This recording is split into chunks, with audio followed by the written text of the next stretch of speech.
Imagine typing on a dome, literally. Suddenly, the 19th century gets futuristic. It was invented by Danish teacher Rasmus Malling Hansen. He first built it in 1865, then patented it by 1870. Called the writing ball, it is often cited as the first commercial typewriter. Its signature move, a true hemispherical keyboard shaped like a dome. Dozens of keys were sunk straight into a brass dome. You stabbed outward with your fingers, not across a board. The letters were not random decoration, their layout was deliberate. Malling Hansen optimized key placement specifically to boost typing speed.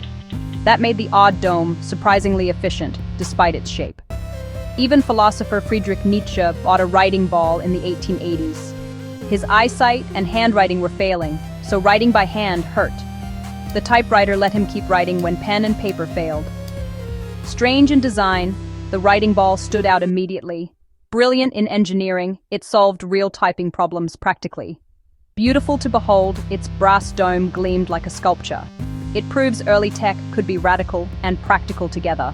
Want to see more odd inventors from history? Hit follow.